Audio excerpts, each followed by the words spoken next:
पंढरपुरामध्ये आषाढी आणि कार्तिकी वारी करता अनेक संत मंडळी जमतायत आणि भगवंताची सेवा करतायत. कोण कोण होते याचं वर्णन आहे. ज्ञानदेव नामदेव सावता माळी, गोरा कुंभारादी संत मंडळी, भजन करीती वेळोवेळी उच्च स्वरे हरिनामे. त्यावेळेचं वर्णन आमच्या चोखोबानी केलंय. विठ्ठल विठ्ठल गजरी, विठ्ठल विठ्ठल गजरी, विठ्ठल विठ्ठल गजरी, अवघी दुमदुमली पंढरी, अवघी दुमदुमली पंढरी, अवघी दुमदुमली पंढरी.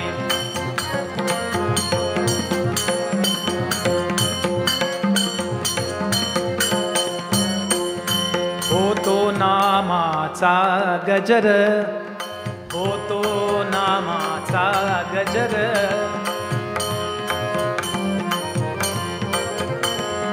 दिंड्या पताकांचा भार, दिंड्या पताकांचा भार. निवृत्ती ज्ञानदेव सोपान, निवृत्ती ज्ञानदेव सोपान, निवृत्ती अपार वैष्णवते जाण, अपार वैष्णवते जाण.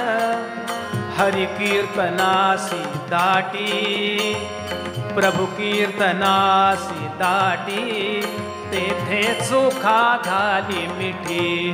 विठ्ठल विठ्ठल गजरी, विठ्ठल विठ्ठल गजरी, विठ्ठल विठ्ठल गजरी, अवघी मधुमली पंढरी, अवघी मधुमली, मधुमली हो मधुमली पंढरी. हजारो संत जमले आणि पांडुरंगाची सेवा आहे, पूजा आहे, अर्चा आहे, भजन आहे, कीर्तन आहे, याचा जल्लोष चाललाय. पंढरी नामाचा बाजार. आणि त्यामध्ये सुरू होतं संत श्रेष्ठ नामदेव महाराजांचं कीर्तन. काय वर्णन करावं त्या कीर्तनाचं. अहो, ज्या कीर्तनामध्ये पुन्हा पुन्हा मी हे वाक्य बोलतोय, पांडुरंग नाचे, ते कीर्तन सामान्य असेल? नामदेव महाराज कीर्तन करतायत, समोर कोण कोण बसले त्याचं वर्णन आहे. ज्ञानोबा बसलेत, निवृत्तीनाथ बसलेत, गोरोबा काका आहेत. प्रत्येकाचा अधिकार वेगळा आहे. एका बाजूला मुक्ताबाई, 5-6 वर्षाची चिमुरडी, पण चांगदेवाला सांगते, म्हणे मुक्ताई ऐक चांगया, धोंडे आणि दगडे जगामध्ये ब्रह्म दिसे उघडे. ब्रह्मतत्व सर्वत्र आहे रे. आणि हा 1400 वर्षाचा महापुरुष त्या 5-7 वर्षाच्या मुलीच्या चरणावर डोकं ठेवतो आणि सांगतो, ताई माझा उद्धार कसा होणार, काय अधिकार आहे या सगळ्या लोकांचा. आणि सगुण प्रेमानं, सगुणाच्या प्रेमातिरेकानं हे कीर्तन चाललंय. उदंड गर्दी त्या कीर्तनामध्ये आहे. त्या कीर्तनामध्ये एक वडील आणि मुलगा, बाप बेट्यांची एक जोडी बसलेली आहे. कीर्तना करता का नवे नवे वडिलांचा व्यवसाय होता वाटमारीचा. उत्तर भारतामध्ये राहणारा हा वाटमार्या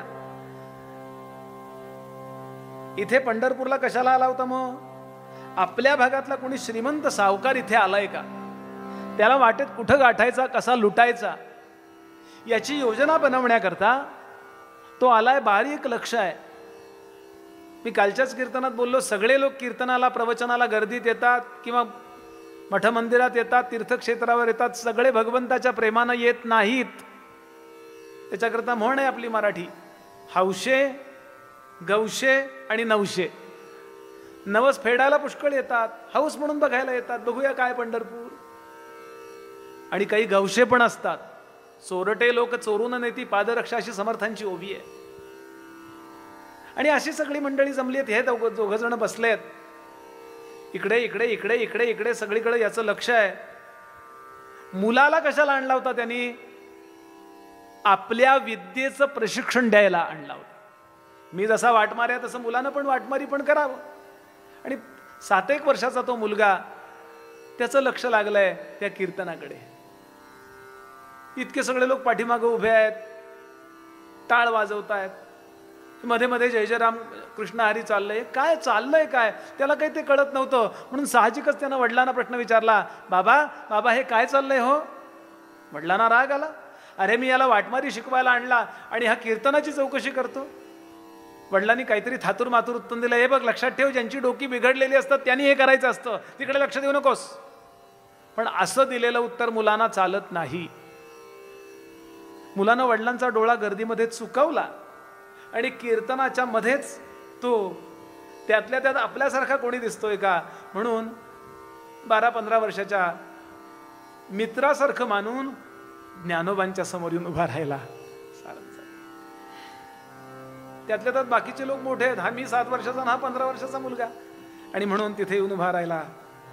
ज्ञानोबाने डोळे उघडून त्याच्याकडे पाहिलं. काय वर्णन केलंय नाथानी ज्ञानोबांचं. साधकांचा मायबाप, दरुशने हरिताप, सकलांशी सुखरूप ज्ञानोबा माझा. कैवल्याचा पुतळा प्रगटला भूतळा, चैतन्याचा जिव्हाळा ज्ञानोबा माझा. चालविली जडभिंती हरली चांगयाची, भ्रांती मोक्षमार्गीचा सांगाती ज्ञानोबा माझा. विश्वकल्याणाची तळमळ आहे हो, अवघाची संसार सुखाचा करीन, आनंदे भरीन तिन्ही लोक. काय या मुलाला कोणी शिकवलंय हो? ज्ञानोबांनी त्या बाळाकडे पाहिलं आणि त्याचा चेहरा वाचला. चेहरा वाचणं ही विद्या आहे बरं का. आणि विचारलं, बाळा काय रे? तो म्हणाला, महाराज ते काय चाललंय हो? ते पगडी बांधून डोक्यावरती बडबड बडबड बडबड बड करतायत, पाठीमागचे लोक भांडी वाजवतायत, त्याला टाळ वगैरे शब्द माहिती कुठं? त्यानं हे सगळं पाहिलेलं नव्हतं. हाणा धरा ठोका मारा भाले बरचे हे सगळं त्यांनी पाहिलं होतं. हे कीर्तन ऐकणं आणि पाहणं त्याच्या अनुभवात नव्हतं. म्हणून पितळेचं दिसतं ते भांड. हे काय चाललंय हो? ज्ञानोबा हसले. सांगितलं, अरे ते नामदेव महाराज आहेत, ते कीर्तन करतायत, भगवंताचे गुण सांगतायत, आणि पाठीमागचे लोक आहेत ना ते भांडी नाही, ते टाळ वाजवतायत, झांज वाजवतायत. आणि मध्ये मध्ये गजर असतो ना, तो आवश्यक असतो. 2 गोष्टी करता. एक पुण्याई करता बरं का, भगवंताच्या नामाने आपली पुण्याई अफाट वाढते. आणि दुसरं, जरा कीर्तनामध्ये जे लोक येतात आणि ज्यांची झोप लागते ना, ते जरा जागे राहतात. जय जय राम कृष्ण हरी, जय जय राम कृष्ण हरी, जय जय राम कृष्ण हरी, जय जय राम कृष्ण हरी, जय जय राम कृष्ण हरी, जय जय राम कृष्ण हरी, जय जय राम कृष्ण हरी, जय जय राम कृष्ण हरी. पुंडलीक वरदा हरी विठ्ठल, श्री ज्ञानदेव तुकाराम, पंढरीनाथ महाराज की जय. एवढं उत्तर दिल्याबरोबर त्या मुलानं आपण जो प्रश्न विचारतो शिकलेले लोक, तोच प्रश्न ज्ञानोबांना विचारला की हे सगळं केल्यानं मिळतं काय? हाच प्रश्न आहे ना समाजाचा. कशा करता मठ मंदिरात जायचं, कीर्तन प्रवचन ऐकायचं, काय कारण काय? आम्ही शहाणे आहोत, उत्तम शिकलेले आहोत, घरी सगळं भरपूर आहे, काय कशा करता जायचं? ज्ञानोबांनी दिलेलं उत्तर आहे, जगाच्या कुठल्याही बाजारात न मिळणारा जो सात्विक आनंद आहे तो अध्यात्म श्रवणाने मिळतो. त्याची भाषा करता येत नाही, तो विकत मिळत नाही. विकत मिळाला असता तर सगळ्या श्रीमंत लोकांनी डंप करून ठेवला असता आपल्या गोडाऊनमध्ये. तो नित्य नित्य घ्यावा लागतो. म्हणून समर्थ सांगतात, पूर्वी ऐकलं असेल तरी नवीन ऐका. मागे केले तितुके व्यर्थ श्रवणे विण होत असे, असं वर्णन आहे. जेथे नाही श्रवण स्वार्थ, तेथे कैचा हो परमार्थ. मागे केले तितुके व्यर्थ श्रवणे विण होत असे. नित्य रोज जाऊन शांत बसावं. अहो, नाम सुरू झाल्याबरोबर काय आनंद होतो त्यांना विचारा जे नेहमी कथेला जातात. बरं, कुठंही न मिळणारा आनंद या कीर्तनात मिळतो. यानं प्रश्न विचारला, महाराज मला मिळेल आनंद? हो, निश्चित मिळेल. तूही आमच्यासारखं पंढरपूरला येत जा, कथा कीर्तन ऐकत जा. अहो, ज्ञानोबांनी आपल्या गळ्यातली तुळशीची माळ त्याच्या गळ्यात घातली. काय नशीब त्या पोराचं. तो आला होता वाटमारी शिकायला आणि ज्ञानोबांनी त्याला माळ घातली. हो, भांगेच्या रोपातून एखादं तुळशीचं रोप यावं असा हा मुलगा, त्याचं नाव पुढे ठेवलंय संतांनी हरिपाल. विंध्याद्री माझी झाला नामे हरिपाल भक्त देवाचा. इथून पुढची कथा ऐकण्यासारखी आहे. सुरुवात करून ठेवतो, बाकीचा भाग उद्या बघूया. आणि या हरिपालानं, या मुलानं नाम घेणं सुरू केलं. वडिलांच्या बरोबर तो घरी गेला. वडिलांच्या नकळत नाम सुरू केलं. बुक्का लावायचा, रामकृष्ण हरी रामकृष्ण हरी रामकृष्ण हरी रामकृष्ण हरी रामकृष्ण हरी रामकृष्ण हरी रामकृष्ण हरी नाम सुरू करायचा. नाम घ्यायचा कोपऱ्यामध्ये बसून. आषाढी कार्तिकी जात पंढरीसी. वारी सुरू केली. साधारण काळ पाहिला. 15 दिवस महिनाभर आधी निघावं आणि वडिलांनी वाट दाखवलेली होती. त्या वाटेनं यावं, कुणीतरी वारी करणारे भेटले त्यांच्यामध्ये शिरावं, कपाळाला बुक्का लावावा, ती माळ लपून ठेवलेली गळ्यात घालावी आणि पंढरीच्या पांडुरंगाचं दर्शन घ्यावं, ज्ञानोबांचं आपल्या गुरुजींचं दर्शन घ्यावं. हे गुरुजी बिरुजी काही नाही, खेडवळ मनुष्य, पण नमस्कार करायचा श्रद्धेने. जात पंढरीसी नित्य हे वारीसी, नित्य हे वारीसी, नित्य हे वारीसी, नित्य हे वारीसी, नित्य हे वारीसी, नित्य हे वारीसी, नित्य हे वारीसी. करीतसे करीतसे आषाढी कार्तिकी जात पंढरीसी.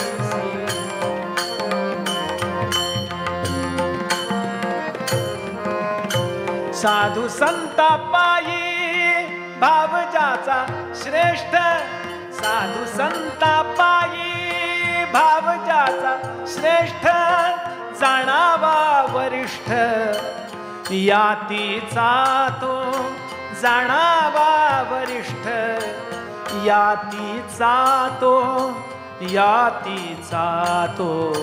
आषाढी कार्तिकी जात पंढरीसी, आषाढी कार्तिकी, आषाढी कार्तिकी, आषाढी कार्तिकी. नाम घेणं सुरू केलं. आपल्या आई वडिलांच्या नकळत तो नाम घेऊ लागला.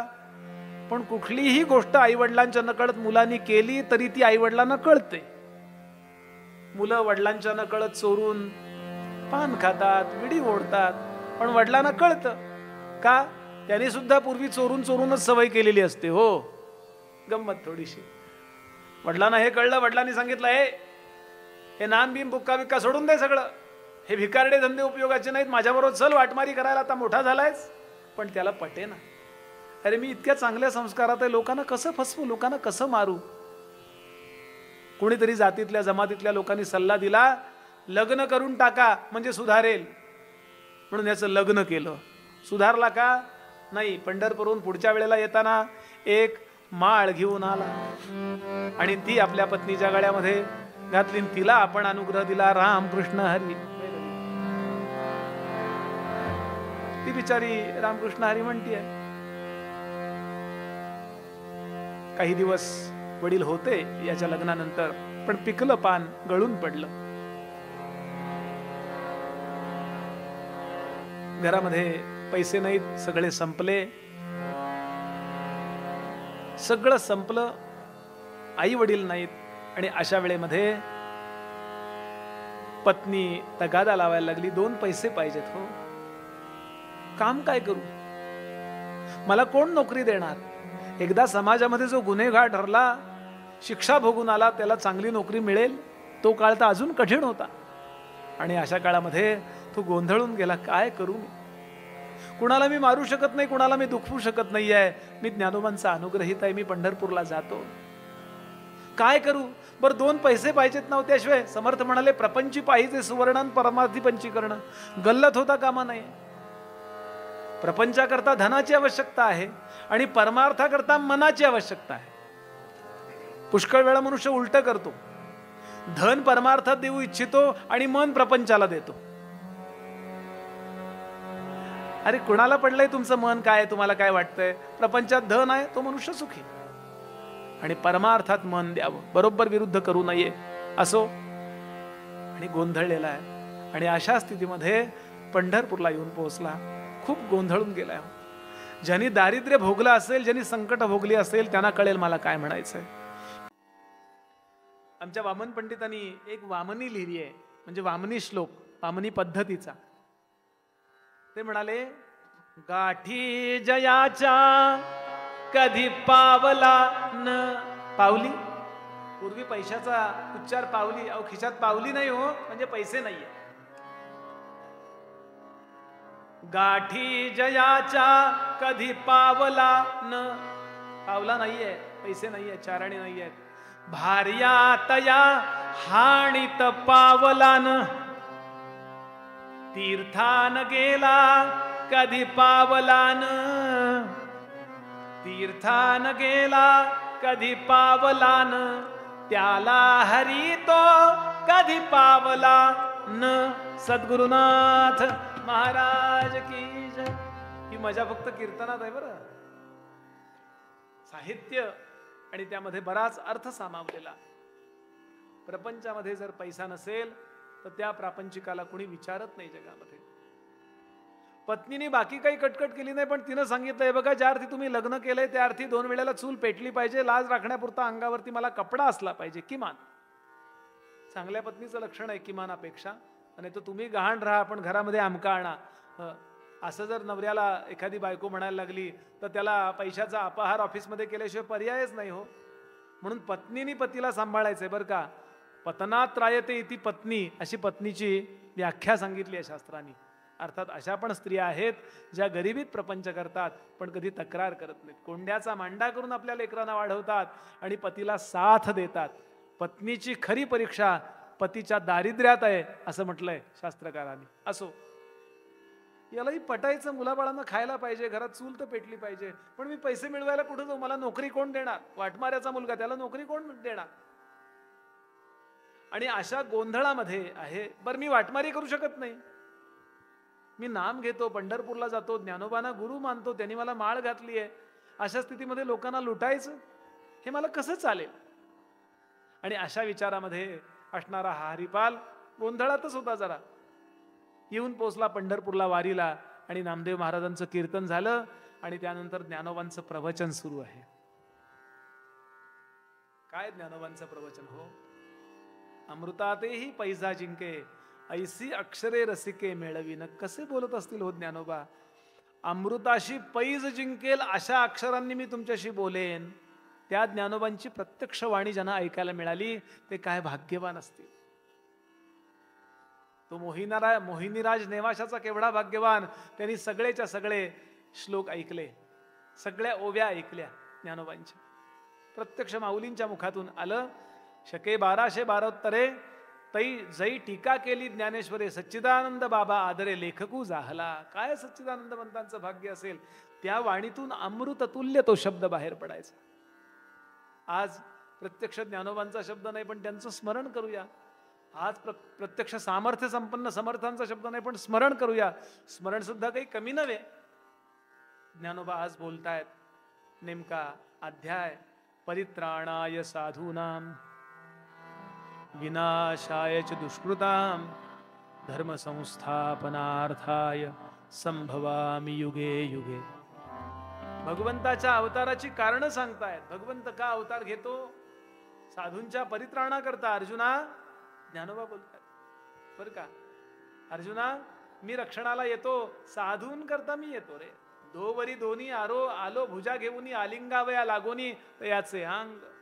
तो पहावा हे मज डोळे म्हणून अचक्षुसी मज डोळे, हातामधील लीला कमळे पूजू तयास. काय ज्ञानोबांच्या ओव्या आहेत. निर्गुणातून सगुणामध्ये यायला कारण काय? रावणाला मारायला नाही आला. यामध्ये रावणाचं उदात्तीकरण ठरेल. हार्ट फेल, रावण मेला. त्यात काय राम होण्याचे कशा करता?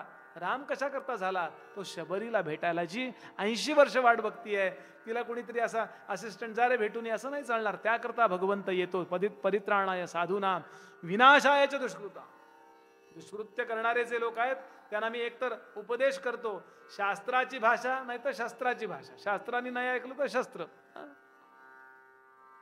आणि धर्माची विस्कटलेली घडी सारखी करण्याकरता मी येतो, याकरता राम झालो, याकरता कृष्ण झालो. बरं, हे प्रवचन या हरिपालानं ऐकलं आणि ठरवलं आपण तेच काम करायचं जे आपले वडील करत होते. वाटमारीच करायची, पण भगवंताच्या स्टाईलनी. म्हणजे सज्जन आले तर त्यांची सेवा करायची आणि दुर्जन आले तर त्यांना लुटायचं. नाही का भगवंतांनी लुटलं, भगवंतांनी त्यांना शिक्षा दिली, भगवंतांनी त्यांना हरवलं, असं नाही का? आणि हा घरी आला आणि माळ्यावरती टाकलेले जे भाले बरचे होते ना, ते घासून पुसून साफ केले. आणि त्या ठिकाणी जाऊन बसला जिथे याचे वडील बसत होते. असं आहे, अजून सुद्धा तिथे कोणी क्लेम केलेला नव्हता बरं का, की आम्हाला ही जागा पाहिजे म्हणून. आणि इकडून इकडून कुणी यायला लागला की त्याला अडवावं, अशी धार मोठी तलवार किंवा मोठा एखादी कुऱ्हाड घेऊन उभं राहावं आणि त्या माणसाला विचारावं इथे. आता बऱ्याच दिवसात तिथे कोणी नसल्यामुळे माणसं बिंदास जात होती. एकदम हा आलेला पाहिला, बरं वडिलांसारखाच दिसणारा होता. त्याने एकदम त्याला तो बरछा जो असेल तो जे काय शस्त्र आहे ते लावलं आणि म्हटलं, काय रे, कुठून आलास? तो घाबरायला लागला. अरे कुठून आलास? त्यानं आपलं गाव सांगावं. कुठं गेलास, कुठं निघालास, आपलं गाव सांगावं. पुढचा प्रश्न विचारावा. यानं विचार केला, आता सज्जन आणि दुर्जन हा फरक करायचा कसा? भगवंतानी कसा केला असेल? भगवंतानी सज्जनांचं रक्षण केलं आणि दुर्जनांना मारलं. मी कसं काय सज्जन दुर्जन असं काही चिन्ह आहे का? बुवा असा करणारा सज्जन, असा असणारा दुर्जन. आणि असं जर चिन्ह निघालं तर दर 5 वर्षांना चिन्ह बदलायची गरजच नाही. काय यांनी आपल्या अडाणी व्याख्येप्रमाणे चिन्ह तयार केलं. पंढरपूरला जाणारा सज्जन, एकादशी करणारा सज्जन, रामकृष्ण हरी म्हणणारा सज्जन, माळ घालणारा सज्जन, बुक्का लावणारा सज्जन, कथा कीर्तन प्रवचनाला जाणारा सज्जन, पोथी वाचणारा सज्जन. आता या सगळ्यामध्ये तो बसतोय का हे बघावं. आणि जर बसला नाही तर त्याच्याकडनं जे असेल ते लुटावं. तुला जिवंत सोडतो पण तुझ्याकडचं सगळं साहित्य दे, आणि म्हणून त्याला सोडून द्यावं. झालं असं की काही दिवसानं कळलं आजूबाजूच्या लोकांना, तिथून जाणाऱ्या लोकांना, की इथला जो दरोडेखोर आहे, वाटमारे आहे, तो वेगळाच आहे. पंढरपूरला जाणार असेल तर सोडून देतो, आणि नुसता सोडून नाही देत, पंढरपूरला जाणारा म्हटल्यानंतर त्याला आपल्या झोपडीशी आणतो आणि त्याची सेवा करतो. आपल्या जवळचं जे असेल धनधान्य त्याला देतो, काय उपरणं धोतर जे असेल ते देतो, सन्मान करतो आणि सांगतो पुन्हा कधी आला तर या झोपडीला पाय लावल्याशिवाय जायचं नाही. बरं, त्यामुळं त्या गल्लीतनं सगळे सज्जनच जायला लागले, त्या वाटेनं सगळे सज्जन जायला लागले. आणि एक वेळ अशी आली की भगवंतानी कृपा करायचं ठरवलं. यानं जे व्रत घेतलं होतं त्या व्रतामध्ये अजिबात ऍडजस्टमेंट केली नाही. एक वेळ अशी आली की ज्ञानोबा, नामदेव महाराज ही सगळी संत मंडळी उत्तर भारताकडे निघाली आहेत. शासकीय ग्रंथांमधून नोंदी आहेत की हे सगळे संत भारत फिरायला निघालेत. भारतामध्ये गावोगावी जाऊन तिथे भक्तीचा महिमा यांनी गायलेला आहे. आमचे नामदेव महाराज 20 वर्ष पंजाबमध्ये राहिले आणि नामदेव महाराजांचे 64 अभंग गुरु ग्रंथ साहेबा अमृतसरला सुवर्ण मंदिरात जो ग्रंथ ठेवलाय त्यामध्ये नामदेवांचे 64 अभंग आहेत, ज्याला नामदेव की बानी असं म्हटलेलं आहे. एवढा अधिकार नामदेवांचा होता. ही सगळी मंडळी जेव्हा निघाली आहेत,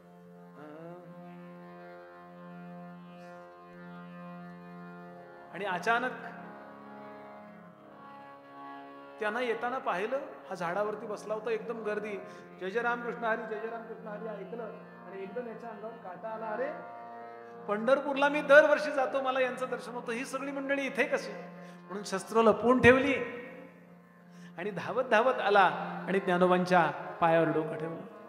अरे तू इथे? महाराज मी इथेच राहतो. वा, किती छान. यानं सांगितलं, महाराज आता पुढे जाऊ नका, आमच्या झोपडीकडे चला. आणि चर्मणवती नावाची नदी, त्या नदीच्या तीरावरती असणारी याची झोपडी, गरीब होता. बऱ्याच दिवसात पैसे नाहीत, काही आलेलं नव्हतं, आणि त्याचा परिणाम पत्नीनं सांगितलं यांना, पतीला की घरात काही नाहीये. या सगळ्यांना अंगणामध्ये बसवलं आणि पत्नीला सांगायला गेला की माझी गुरुमाऊली आली आहे, संत मंडळी आली आहेत, त्यांना खायला प्यायला काही असेल तर दे, शिधा दे, म्हणजे छान भात आमटी करूया, छान पैकी त्यांचं उष्ट इथे सांडेल. पत्नीने गाडगी मडकी पुढ्यात अडकली, आपटली आणि काही नाही आहे म्हणून सांगितलं. जोर जोरात ओरडायला लागली ती. हा म्हणाला, अगं बोलू नको, त्यांना ऐकू जाईल, अगं त्यांना वाईट वाटेल, त्यांना ऐकू जावं म्हणूनच बोलतीये म्हणाली. तुम्हाला अक्कल नाही, त्यांना असतील तर जातील तरी, प्रपंच चालवायचा कसा मी, सगळी मुलाबाळांची जबाबदारी माझ्यावर आहे. तिनं सांगितलं, थांब बघतो. आणि श्रोते हो, ऐकण्यासारखं आख्यान आहे. एक 5 मिनिटात समारोप करूया. हा गुरुदेवांना, नामदेव महाराजांना सांगतो, तुम्ही स्नान वगैरे करा बरं, मी घेऊन येतो पटकन धनधान्य, म्हणजे आपल्याला स्वयंपाक करता येईल. आणि म्हणून तिथे येऊन उभा राहिला जिथे रोज हा वाटमारी करायला उभा राहायचा. आणि येऊन त्या झाडावरती चढला आणि दक्षिणेकडे पाहिलं. ज्या दिशेला तो रोज नमस्कार करीत असे त्या दिशेला पाहिलं आणि हात जोडले. पांडुरंगा, प्रपंचाला कमी पडलं मी कधी आजपर्यंत मागितलं नाही. मुलाबाळ उपाशी होती तरी तुला कधी हात त्याकरता जोडले नाही. पण आज संत मंडळी दारात आली आहेत, त्यांना 2 घास वाढायचे आहेत, कृपा कर. एखादं पंढरपूरला न येणार गिऱ्हाईक पाठव रे. या प्रसंगात तुला नाही तर कुणाला हाक मारू. तारी तारी आता आता, तारी तारी आता आता, तारी तारी आता आता.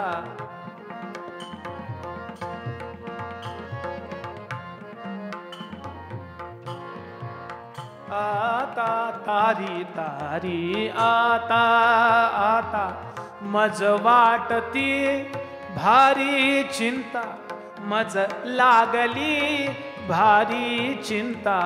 तारी तारी आता आता. देवा,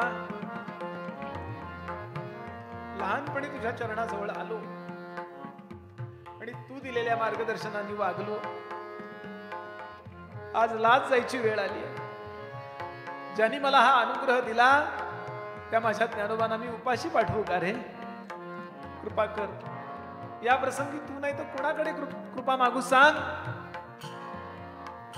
मी व्याध यातीचा हलका, मी व्याध यातीचा हलका, मज जवळी नसेची पैका, मज जवळी नसेची पैका.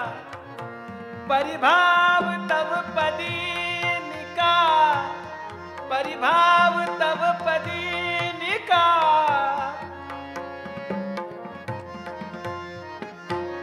परिभाव तव पदी निका. पंढरीनाथा पंढरीनाथा, तारी तारी आता आता, तारी तारी तारी तारी तारी तारी आता. जेव्हा एखादी उपासना तुम्ही व्रत म्हणून करता, संत सांगतात भगवंत त्यांचा ऋणी होतो. समर्थ म्हणाले, ऋणी देव हा भक्ती भावे जयाचा, जगी धन्य तो दास सर्वोत्तमाचा. वाया जात नाही. एक वेळ प्रपंचातले केलेले कष्ट वाया जातील. ज्यांच्या करता तुम्ही कराल ते तुमचे नातेवाईक, मित्र मंडळी, सगळी मंडळी विसरून जातील. पण देवा करता केलेली गोष्ट आहे ना, देव छोटी छोटी गोष्ट लक्षात ठेवतो. हो, छोटी छोटी. भगवंत या संधीचीच वाट पाहत होते. अरे मला आवडणारा हा भक्त आहे, पण सज्जन आणि दुर्जन हा भेद त्याच्या चित्तातला गेला पाहिजे. आणि म्हणून भगवान निघाले. भगवान निघाले. कसे निघाले? वर्णन असं आहे, याला जी अपेक्षा होती तसं गिऱ्हाईक होऊन निघाले. श्रीमंत, त्याला लुटायचंय ना, त्या सगळ्या लोकांचं जेवण भागलं पाहिजे अशा अर्थाचं श्रीमंत व्यापाऱ्याचं रूप घेतलं. छान पैकी तलम अशा सुंदर अशा कपड्याचा अंगरखा घातलाय, सोन्याची बटणं, सुरेख उमरेडी काठाचा धोतर, आणि भगवान निघाले. लक्ष होतं, रुक्मिणी देवींचं लक्ष असतंच. अगदी महत्वाच्या दिवशी पती चांगला तयार होऊन निघाला आणि पत्नीला बरोबर न घेता, माझे गुरुजी गमतीनं म्हणायचे, संशयाची जागा. कुठे निघालात? भक्ताकडे. मी येऊ? लवकर चल आणि माझ्यासारखं रूप कर. आणि निघाल्या. आता त्या येतात म्हणून प्रभूंनी रथ घेतला आणि रथ पटकन टप्प्यामध्ये प्रगट झाले. आणि रथ लांबून येतोय, यानं लांबनं पाहिलं रथ येतोय, श्रीमंत रथ दिसतोय.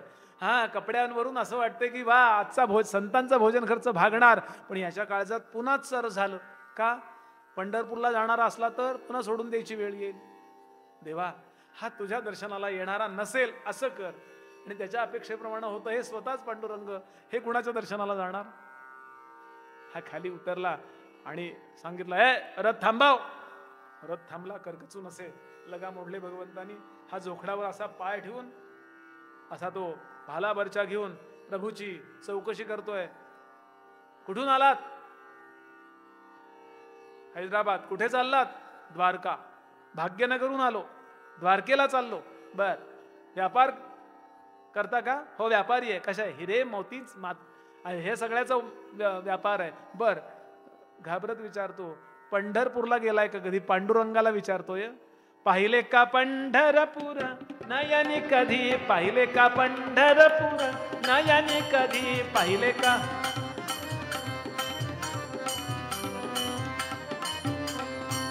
विटेवरचा हो, विटेवरचा हो, विटेवरचा शारंधर. पाहिले का पंढरपूर नयनी कधी? पाहिले का पंढरपूर? पंढरपूर, पंढरपूर. पंढरपूरला गेलाय का? पांडुरंगाचं दर्शन कधी घेतलंय का?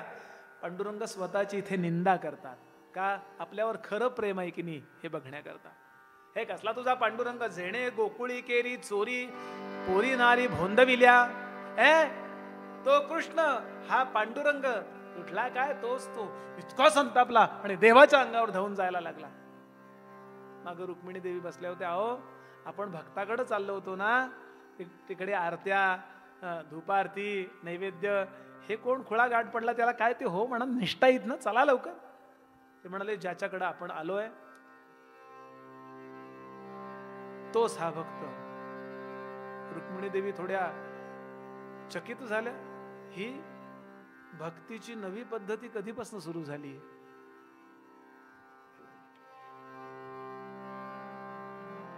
बाण, धनुष्य आणि शस्त्रास्त्र घेऊन रुक्मिणी, हा मला आवडणारा भक्त आहे. याच्या रांगडेपणाकडे जाऊ नको. याचं चित्त अतिशय पवित्र आहे. फक्त भेददृष्टी त्याच्या चित्तातली काढून टाकली पाहिजे. हा आपला हा परका, ही बस. श्रीमद भागवत सांगतं, सर्वश्रेष्ठ भक्त कुठला? तर सर्वत्र भगवंताला पाहतो तो सर्वश्रेष्ठ भक्त. भगवंत सोडून काही नाहीच आहे, एवढी फक्त याची वृत्ती केली पाहिजे. रुक्मिणी देवी म्हटल्या, पाठीमागे बसा, मी पुढे येते. आणि रुक्मिणी देवीने सांगितलं, बाळा काय रे बाबा? तो म्हणला, आईसाहेब तुम्ही आहात म्हणून, नाही तर मी याला मारलोच असतो. माझ्या देवाची निंदा केली आहे. अरे तुझे गुरुजी कोण? तो म्हणला, संत श्रेष्ठ ज्ञानेश्वर महाराज. मग त्यांचा हरिपाठ तो म्हणला रोज म्हणतो. मग त्यांनी काय सांगितलंय? ज्ञानदेव म्हणे, आत्मा हा निधान, सर्वाघटी पूर्ण एक नांदे. सर्वत्र पांडुरंग आहे ना रे, सगळीकडे पांडुरंग आहे. पांडुरंग सोडून कुठे कोणीच नाहीये. यांच्यातही पांडुरंग. तो म्हणला सगळीकडे मान्य आहे, पण यांच्यात नाहीये. यांच्यात आहे, बघायचं आहे, दाखवा. दोघेही रथातून खाली उतरतात आणि ते रूप टाकलं आणि त्या रूपात उभे राहिले ज्या रूपात पंढरपूरला आहे.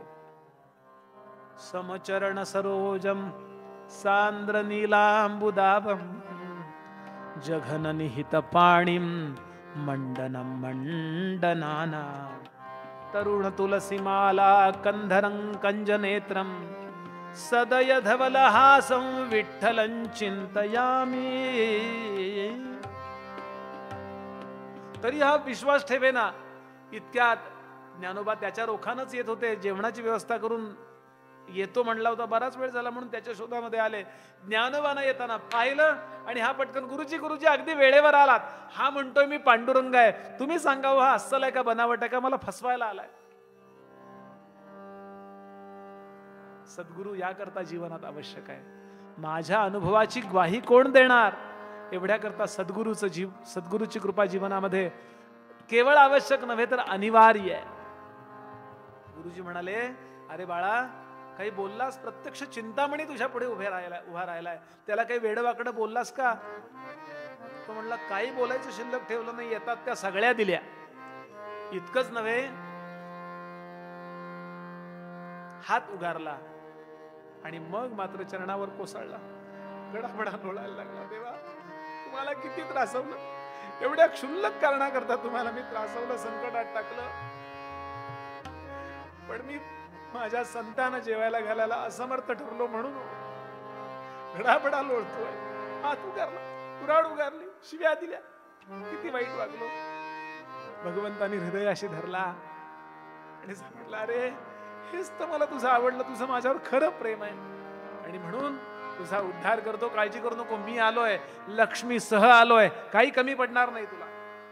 आणि त्या ठिकाणी भगवंताच्या कृपेनं त्या हरिपालाच्या पत्नीने आणि रुक्मिणी देवीने सुंदर असा स्वयंपाक केला, असं वर्णन आहे. एका बाजूला ज्ञानोबा जेवायला बसलेत, एका बाजूला पांडुरंग स्वतः बसलेत आणि हा साधा भोळा, काही याच्याजवळ नाही असा हा हरिपाल त्या दोघांच्या मध्ये प्रसादाला बसला.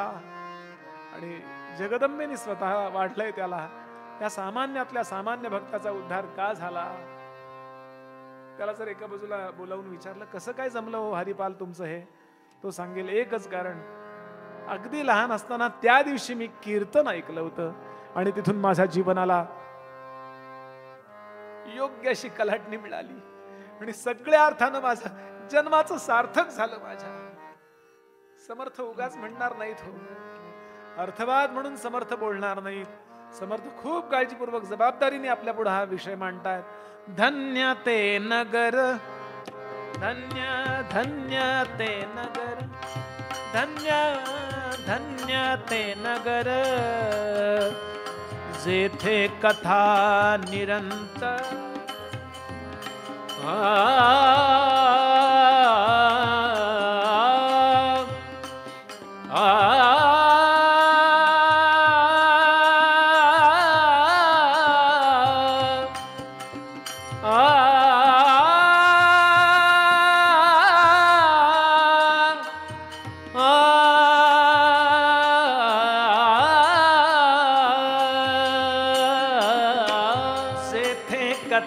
निरंतर, धन्य ते नगर,